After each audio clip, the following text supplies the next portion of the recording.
Hi, I want to share a way that I've been using Claude that is kind of interesting. It's something that I heard about with people at Anthropic, and I heard that they were using Claude for non-developers. A lot of non-developers were using Claude Code, which is their CLI command line tool, to do things that were not development related. And I've been exploring that a little bit, and I'd like to share that now. So, if you'll remember, I talked about this ability of ChatGPT to do scheduled chats.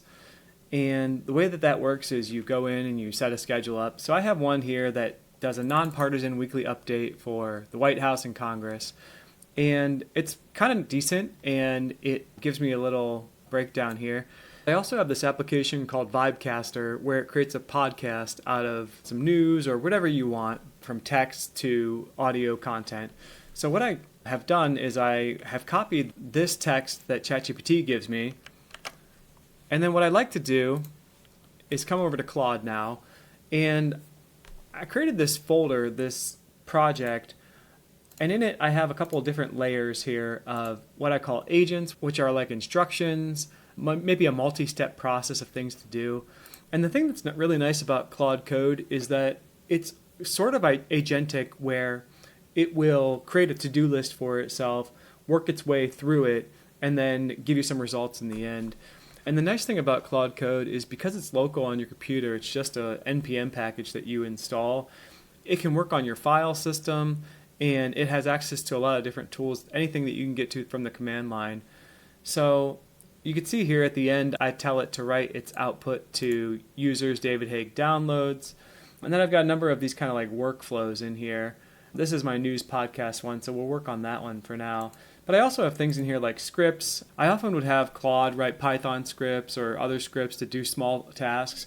And I started to put them into this folder because now they're all kind of contained. And also I can tell my agents that, hey, within this folder, you can go and do some of these things. So you can see things in here like you can convert files from one format to another. It can what's called diarize a video, which means find the speakers within the video. And then in addition, I have these other markdown files here that kind of point to other folders on my computer.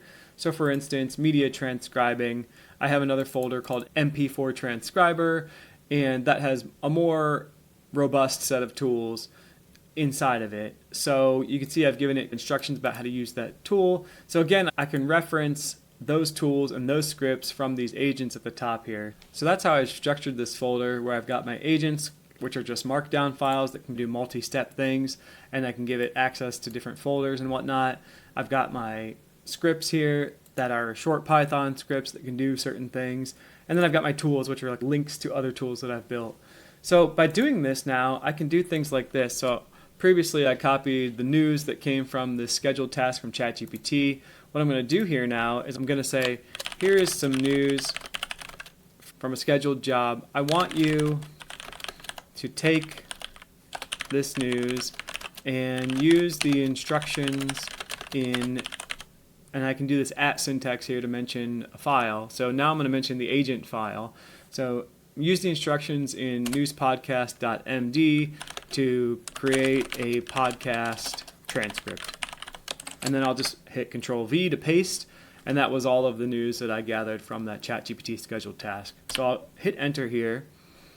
You can see it kind of expanded the things here. What it's probably going to end up doing, it creates itself a little to-do list, kind of a two-step to-do list. And it's already got access to my preferences. It knows exactly where I want to put it when it's all done. And then it also, if I wanted to, and if it was necessary for this particular workflow, I could also call scripts and tools here. So right here, it's just saying, all right, I'm done. I want to write this out to the downloads folder. And I say, yes, go ahead and write it to the downloads folder. Now I can open that up. And I've got this news podcast transcript here. And you can see here, This Week in Washington was all about blah, blah, blah, blah, blah. So it's nice. It created a podcast script for me. I didn't have to have a prompt ready to go. I didn't have to do anything. It's all within that agent file. I didn't have to link the things together. So it's been a really nice thing to have my workflows be handled by the AI agent and get the work done without me having to link all the pieces together. So I hope you found that useful. If you did, I hope you follow me for more, and I'll see you in the next one.